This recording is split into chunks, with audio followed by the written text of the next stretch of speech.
Alright punters, we're back. I've got a pre-race preview of Attrition's 10th start in the Group 1 Toorak Handicap today at Caulfield.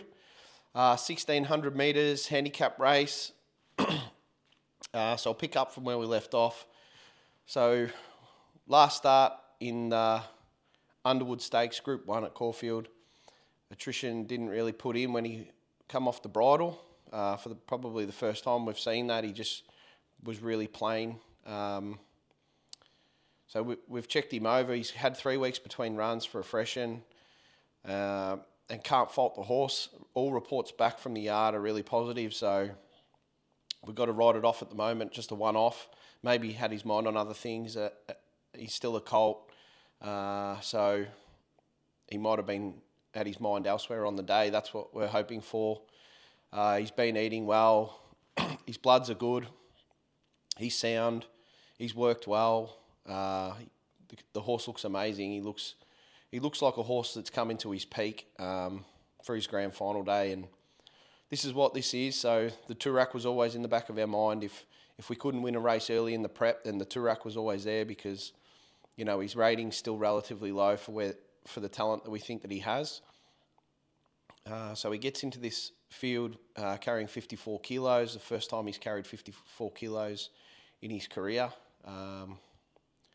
And he looks as fit as he's ever been. Second time that he's been fourth up. Last time was an Australian Guinea, 1600 metres.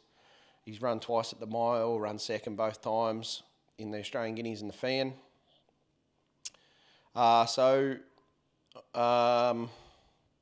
If you ride off his last start, you'd probably be expecting that he's going to run a peak here today. Odds are $20 a win, $6 a place. And to be fair, off his last start, like, you can't knock that. But deep down, we know what the horse is capable of, and if that was a one-off, then he's well and truly overs for this race. He carries 54 kilos. The top weight's the inevitable, 56.5 kilos. Genuine good horse. No issues there, but gives us 2.5 kilos. If it was a weight for age race and we were on even weights, I'd say we'd be challenging the inevitable. The main other dangers are Amelia's Jewel gets in with the mare's allowance. She would have been the top weight, but she gets in with the mare's allowance, so she's got to carry 56. Absolute Star, horse that I've been in love with since I've seen it race in Perth. Backed at every start, launched. And now I've got to talk my way into why she's going to get beaten today by us. So I think there is a few chinks in her armour. And today's going to be the big day to test that out. She's got to carry the 56 kilos. Everything else gets weight relief off her. You know, she's done a lot of good racing in Perth. Got some good results. Has beaten home some good horses. She's come over to Melbourne this prep.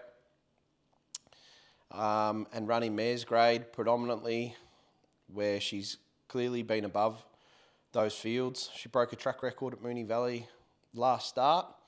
So it's hard to really talk yourself out of Amelia's Jewel after she's breaking track records. But I think there's still the question mark, you know, how good is she? So this is the race that's going to answer that question. They're talking about going on to a Cox Plate with her or a Golden Eagle. If she stands up today carrying the top weight, then she's a genuine superstar. It's going to be very hard for her, I think.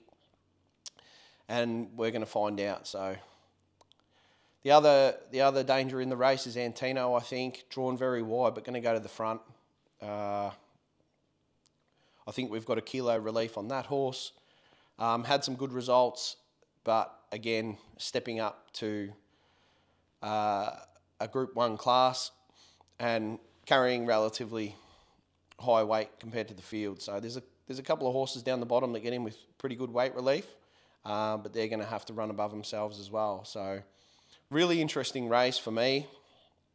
I think if our boy did have a one-off last start and bounces back to his best, I think definitely they're going to know that he's there.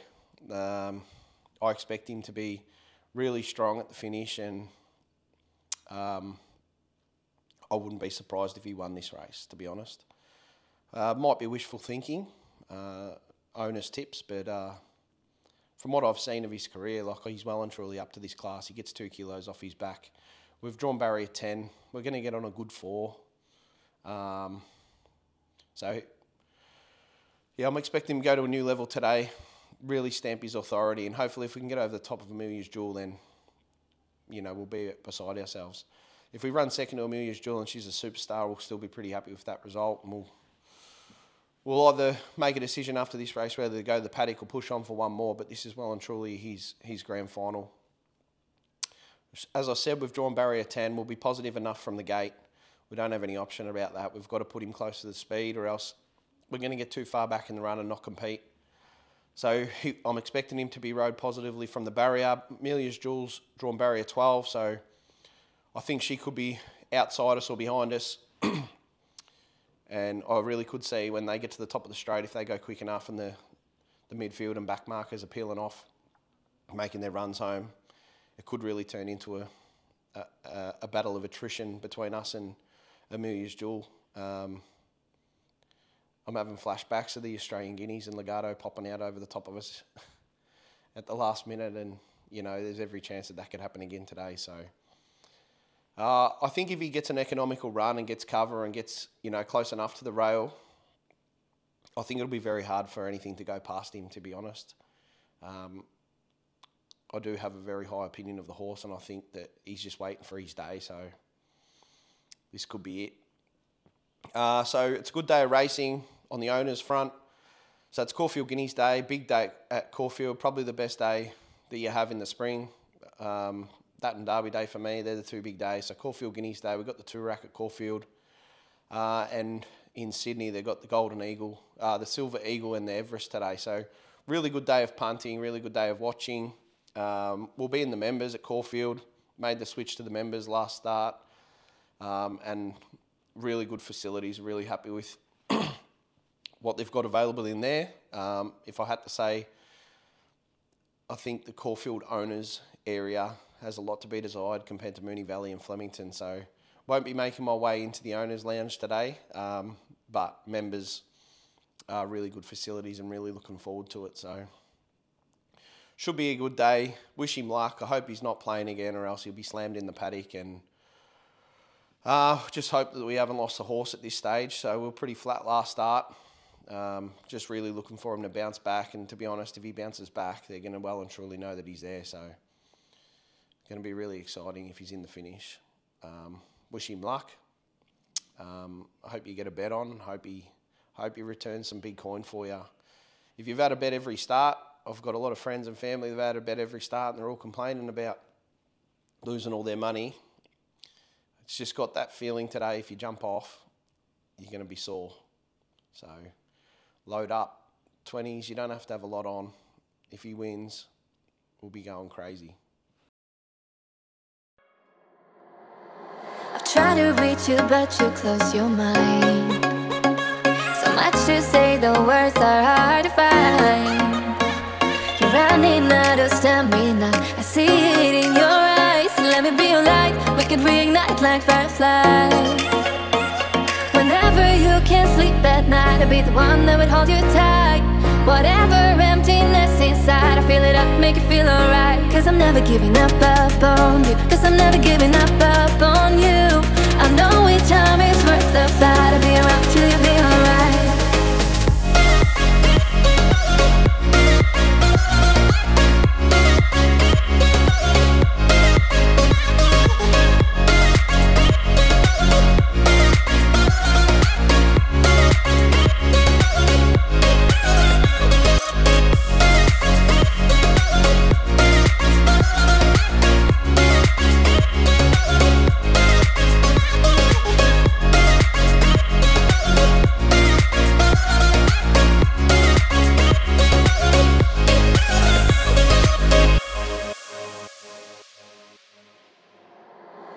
Try to reach you, but you close your mind. So much to say, the words are hard to find. You're running out of stamina, I see it in your eyes. Let me be your light, we can reignite like fireflies. Whenever you can't sleep at night, I'll be the one that would hold you tight. Whatever emptiness inside, I feel it up, make it feel alright. Cause I'm never giving up on you. Cause I'm never giving up on you.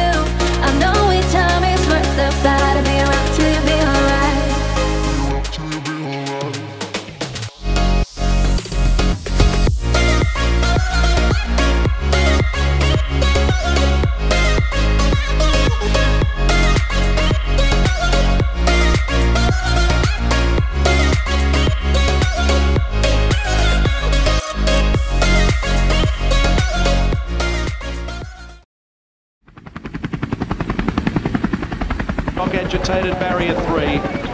Ready, signal, and they're racing in the Toorak Handicap. Pride of Jenny jumped away well with them.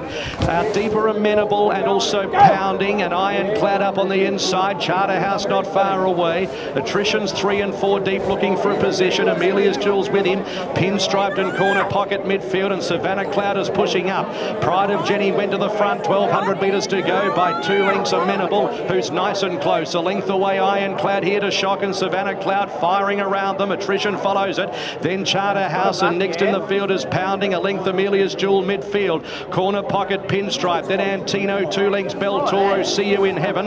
The Inevitable is second last, and Banker's Choice is last. Pride of Jenny the leader. 850 metres to go. 3/4 of a length Savannah Cloud. 2 lengths Amenable, who got some cover on the outside of Ironclad. A length here to shock, and then came Attrition. 2 lengths to Pounding. Charterhouse also in that group of horses. Amelia's Jewel looking for clear air out deeper. A length and a half. Corner Pocket, Antino, Pinstripe, See You in Heaven, Banker's Choice, Bel Toro, and the Inevitable. Pride of Jenny tried to get away before the corner. 3 lengths Savannah Cloud, Amenable. They were followed by Attrition. Amelia's Jewel close to the middle of the track, and then came here to shock under the wall. Antino, and then Charterhouse. Pride of Jenny with Amenable. Then came Attrition to the back of Amelia's Jewel. Pride of Jenny for 150. Then Amenable, Attrition, and then came Antino on the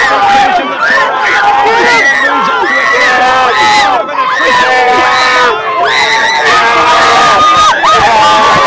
Finishing the Toorak. Antino moves up to a his choice, and also Amenable. They were followed by Pinstripe, Amelia's Jewel, and she wanted to be the Inevitable.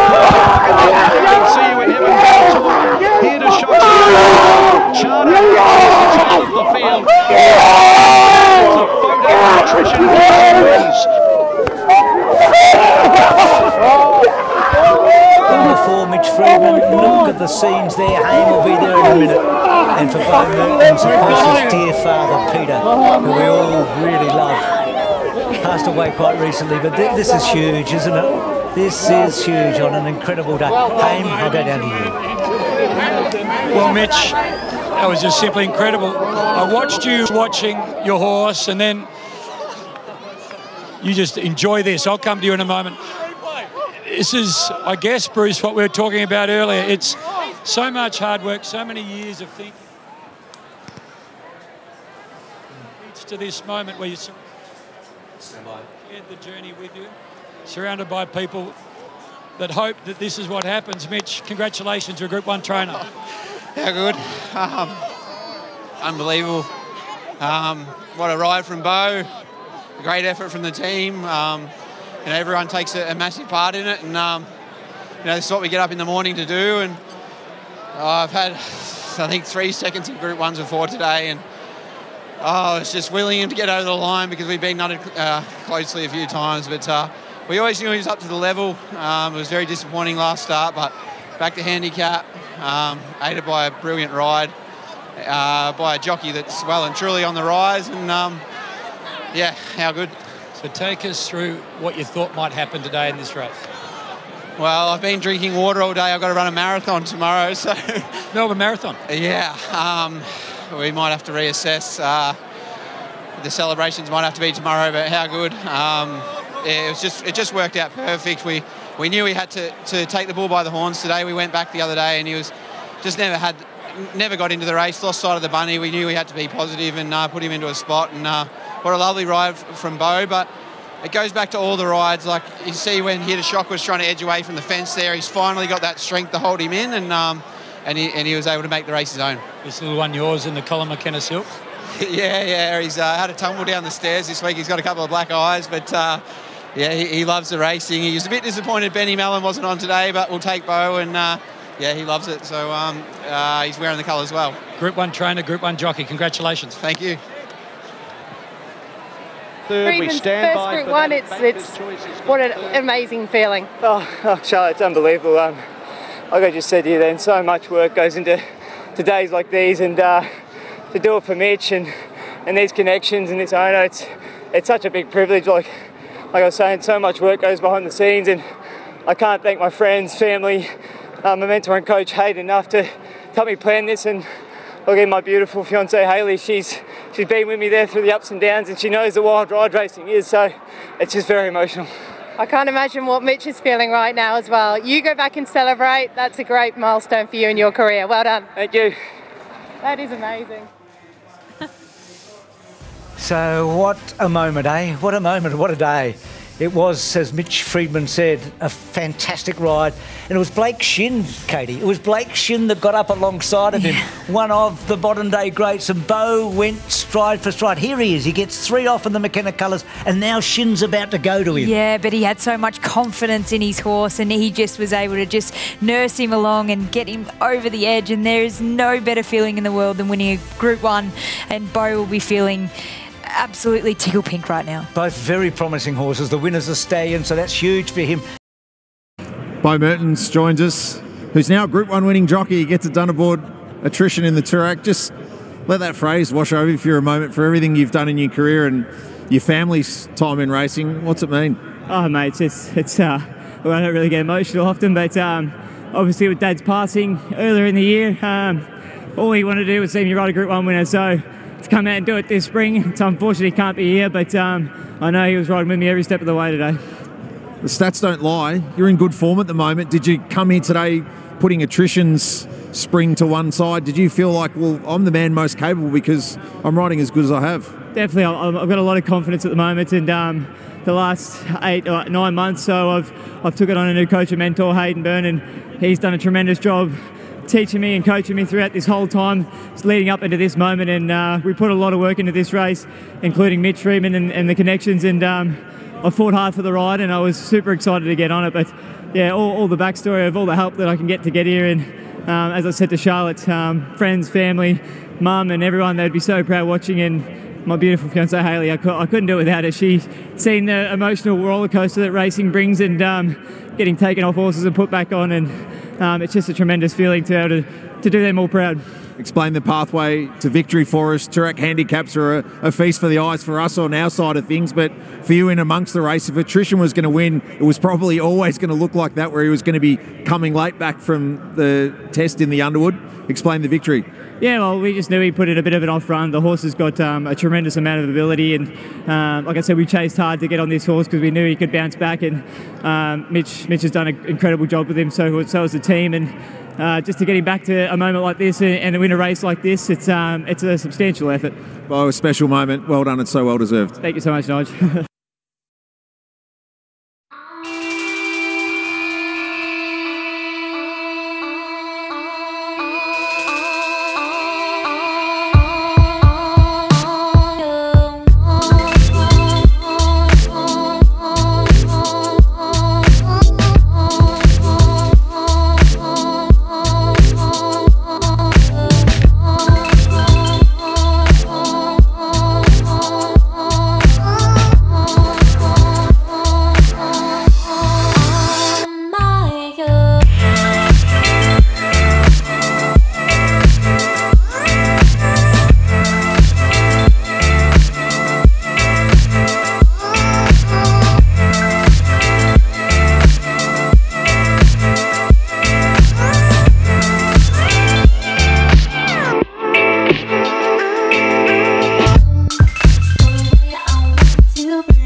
Punters, I'm going to give you a mid-celebration review just because I've a few things going on. I don't want to forget them while they're fresh in my mind.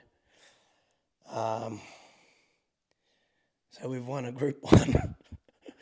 We've won a Group 1 with the Churchill colt that we couldn't afford because my dog nearly died because he ate a corn cob. Like, you can't write this. This is not made up. Like, it's like a TV show. Just ever since we bought that horse, like the way that it all come about, I just knew it was going to happen. It's ridiculous. Like, I knew this was going to happen from day one. Once we started buying horses, I just knew it. Like, it's just crazy how life works. And I've looked at my life many a time, and like, I've got a very lucky life, and you always just think this can't be real. Like, some shit just happens, and like, sometimes I've actually had to stand back and been like, this is not a real thing. Like, someone made this, and I'm in it. And that was yesterday. I did that about 100 times. I just stood there and I was like, nah, this is not real. This is a simulation. Like, you can't write this shit. So we've bought our Churchill colt. Gets done a nostril in the Australian Guineas, which probably at the time we were just hoping that he ran well in that race, and then you go back and look at it like a life-changing moment that just slipped past us. I try not to think about that day. And then he was putrid last start, but nothing wrong with him, and the market, everyone's written him off, and it's just a few things just fell into line yesterday and this week, and I just knew it, you know what I mean? Like, you find out a bit of detail, oh, the market's written him off. I was like, oh, God, don't do that.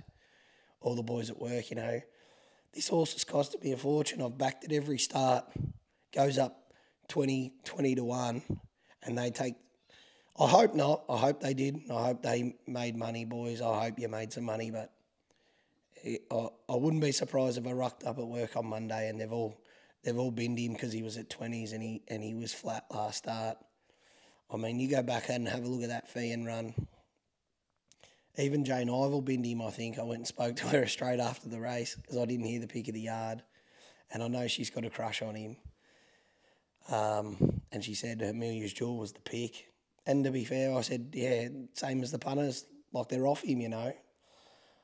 I was still saying right up to the race time yesterday, like, if he puts in, I can't see him running outside the top 3. Like, if Amelia's Jewel's is a champion, right, she might beat him, but honestly, I couldn't see anything else in the field beating him home if he turned up.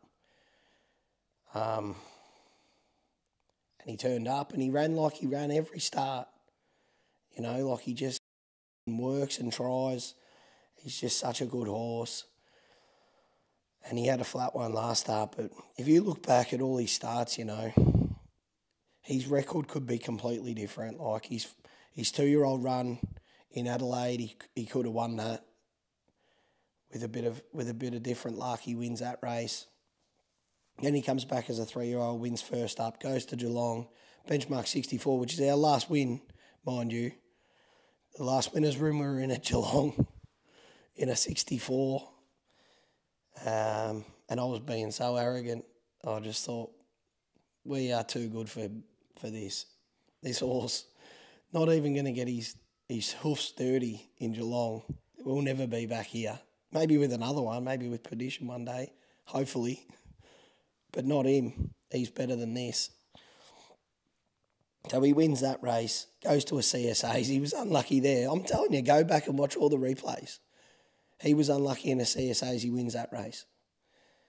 He was a touch unlucky in the Guineas, not getting a spot and having to come off the bridle early. And if he didn't, you swap the runs, he wins that race.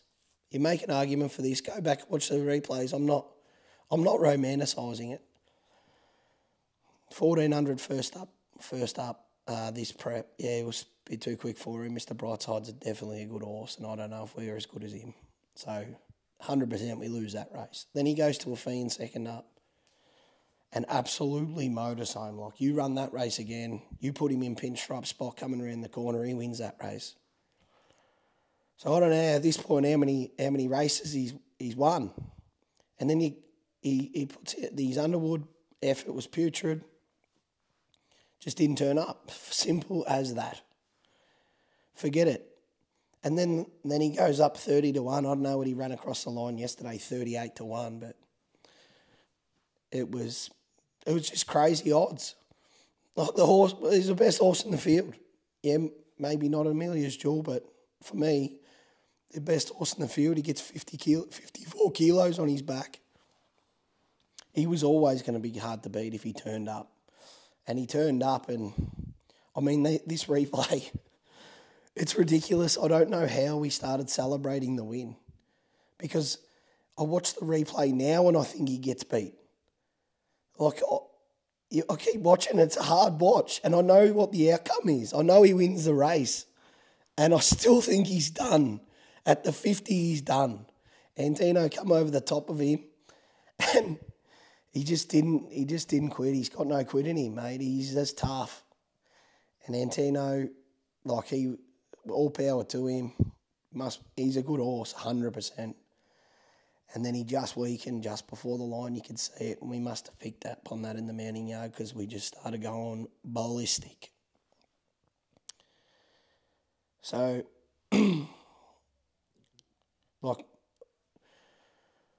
it's written in the stars, you know, as soon as we linked up with Mitch Freedman, we just believed in him. We just believed in Mitch the whole time, and that's what this story is about, not the horses. The horses, you know, you buy horses, you got to have a bit of luck.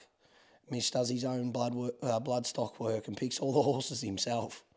He doesn't have much of a staff.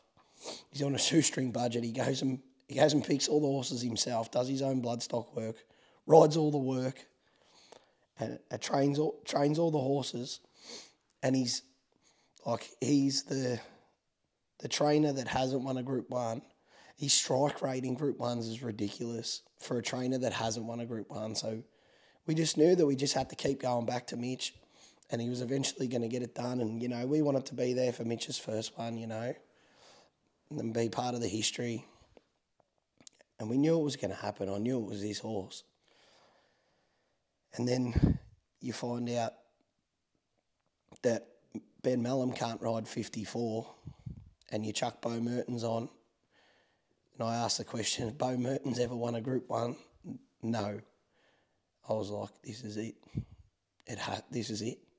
It has to be. If it couldn't be Jared Fry on board, which would have just made the story as well, I would have been looking back at it. I knew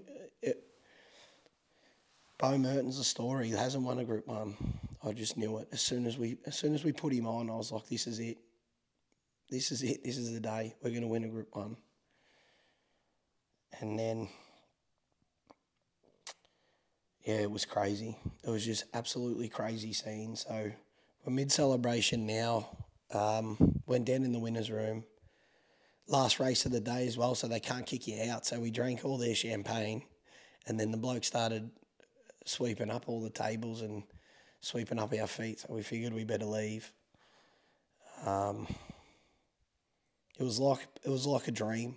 I don't even think I walked out of there. I was just floating. The sun was going down, you know, walking out of there with me family.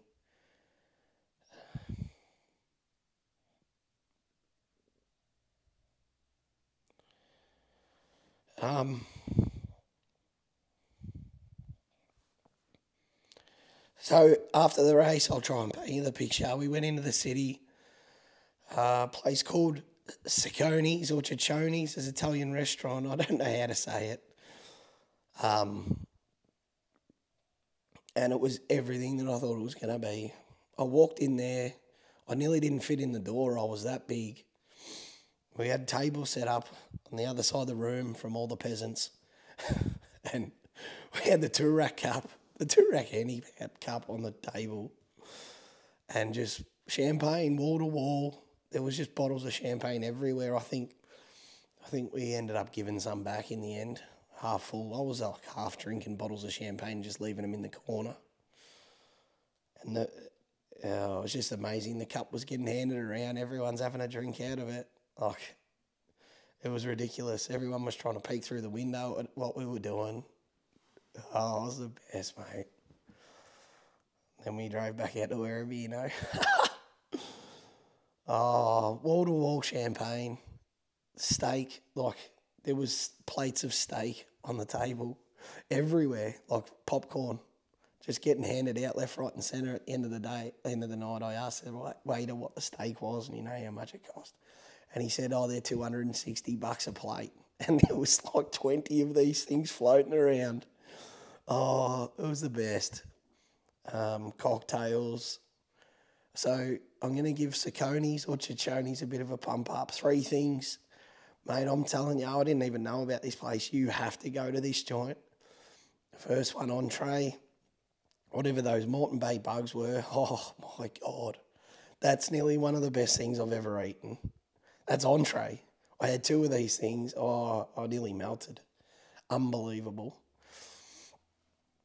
The steak that they were serving us was just flat out ridiculous. And like, I'm a steak guy. Like, I love steak. I love a good steak. And I've had some good ones in me time. But the steak here was ridiculous. So I asked the fella at the end what it was. He said it was full blood Wagyu, ribeye, 9+ marble score. I said, how much? $260 a plate. It was fair. It was unbelievable. I actually couldn't believe how good it was. It was like a dream. It wasn't real. It was like winning a Group 1. It was like winning the Toorak Handicap, this steak. You couldn't believe it was real. My whole life is just a simulation at this point. Even the steak's simulated. And then the last thing, the espresso martinis were unbelievable, ridiculous. You know, my mother-in-law gives him a good nudge. Bought some espresso martinis up the river when we went camping last time, but these were just a tiny little bit better. So I couldn't rate it enough. So that's last night. We got the kids minded at last minute, so Rachel didn't come to the races. She had to mind the kids. She come the Underwood. She thought she had one Group 1 day in her that she could get away from the kids, and so she ended up staying home yesterday. She didn't really miss much, just a Group 1, you know. But texted her after the race and said, get the kids minded now. So she rang her mum. Her mum come over last minute, took all the kids. I've got a 12-week-old, yeah. I've got a 12-week-old. So life's a bit of a mess at the moment. She just chucked the kids at whoever would take them. She goes, oh, I'm not going to be able to drive. I said, we just won a Group 1. Jump in a taxi. Jump in an Uber. Order 4 of them and get in one. I don't care. Just get in here. So she just made her way into the city. I said, we'll meet you there. We had no battery. No one had any battery. Oh, it was just amazing. It was the best. Just with friends and family, like me family's in this. Me uncle, me brother, me dad, me mum. It was just magic. You know, Mitch and his family. It was just absolutely magic. So that was last night. Everything that you'd expect it to be and more. I'll never ever forget that night. So today's more of a family day. We're going to the Railway Club Hotel in Port Melbourne. It's one of the family favourites. So that's a good one. They've got their work against them if they're going to put a better steak on the table than what we had last night. But if there's any chance you're going to get a good steak, it's going to be the Railway Club Hotel. So I'll be very interested to see how we go today. It's pretty much silly Sunday today, so a bit more of a family day. I think there'll be a few Maduria milks floating around. I can't wait. I can't wait to just keep watching the replay and, you know, just spend the day with friends and family and just relive this memory until it burns into my skull.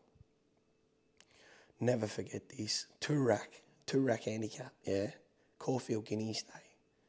Like, what are you in horse racing for? We got the best Churchill colt in the Southern Hemisphere. It's won at Toorak. It's just amazing. So, my phone's died. My phone's just blown up. Everyone's phone's blown up. We'll get back to everyone's texts. Smashing Instagram. I'm going to make Instagram bleed. I just want to thank everyone for the text, and everyone's come out of the woodwork, and it's the best. everyone was watching. Everyone was genuinely just happy for us. And, you know, I think to get on the TV with me brother and me dad, like, it's in the replay. So you go on racing.com, watch the replay, and the celebrations there, and it's just everything you wanted it to be. So I'll give you a post-race update. But yeah, I just wanted to capture all this while I still got it. So I'll go and pick the kids up. I can't wait to see the kids because Daddy's horse won a Group 1. It's just unbelievable.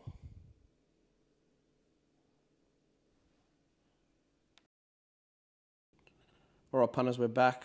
I've got my voice back now, so I can give you a post-race review of Attrition's 10th start in the Group 1 Toorak Handicap on Caulfield Guineas Day. So one thing that kind of just drove home to me the significance before the horses jump from the barrier, you just have those couple of seconds where, you know, the whole crowd goes silent. You know, like Caulfield Racecourse was heaving. There was thousands of people on course, and you just get the sound of the chopper. You know, you watch all the big days on Channel 7 of the Spring Carnival, and before every race you kind of get the chopper, the sound of the chopper before the race. And it just made the hair on the back of my neck stand up. There was thousands of people on course and just dead silent. The chopper just in the background just before the horses jump. It was a really amazing kind of atmosphere.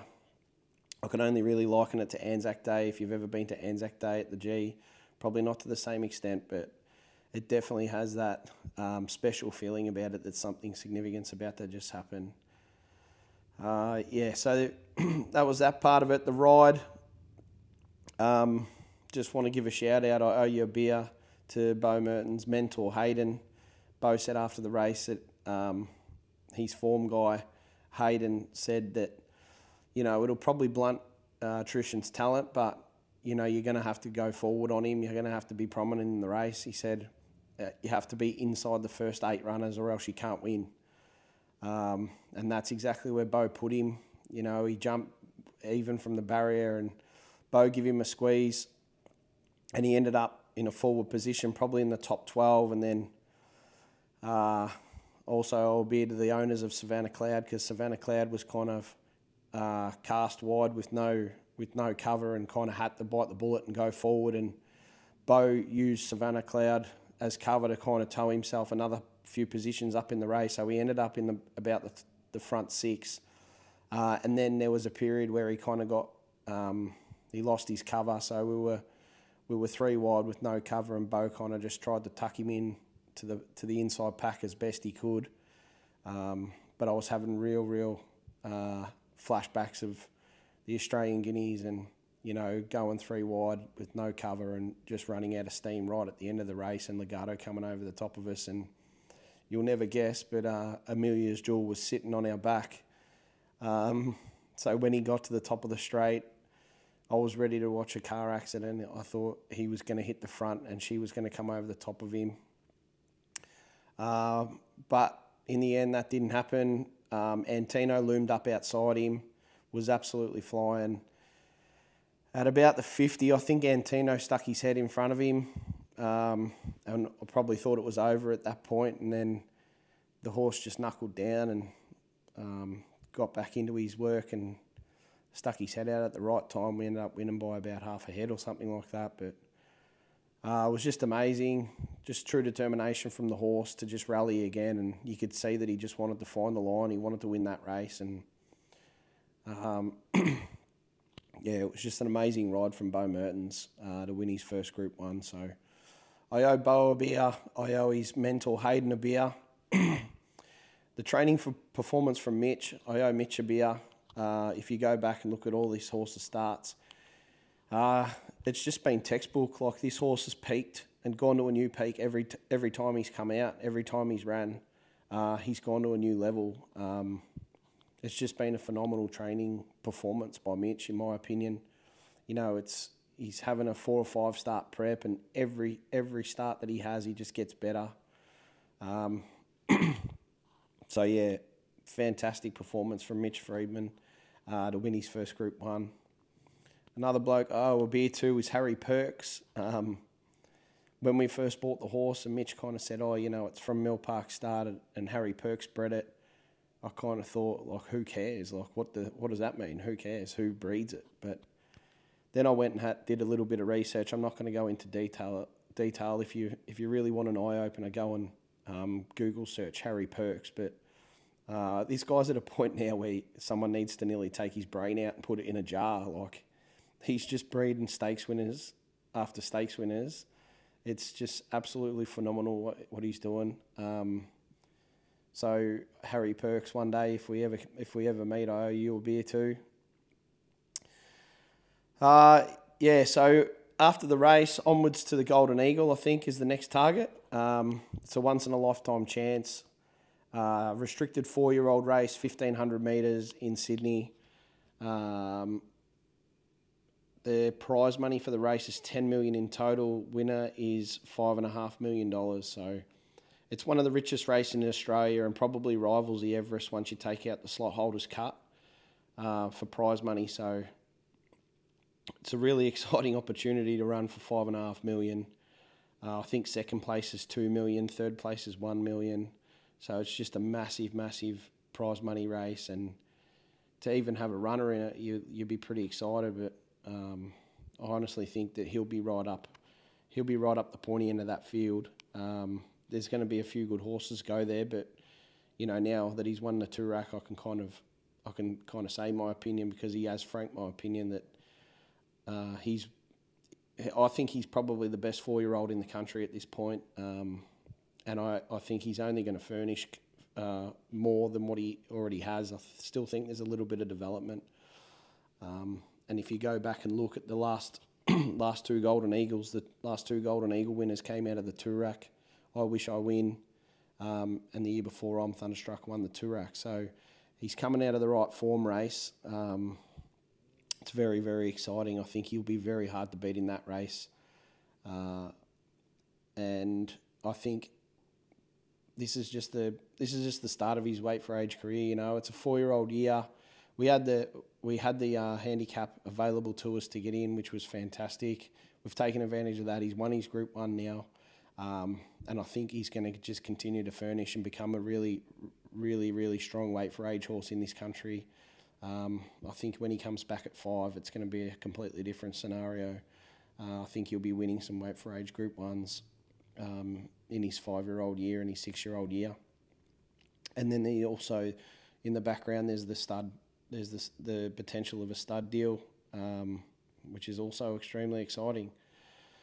So we get to go to a family holiday in Manly for the long weekend for the Golden Eagle, so really looking forward to that. Balance sheet update. Attrition's cost us $5,000 for my 1.5% to get him to this point. He's returned $11,000 in prize money. So our profit at this point on Attrition is $6,000 for my 1.5%.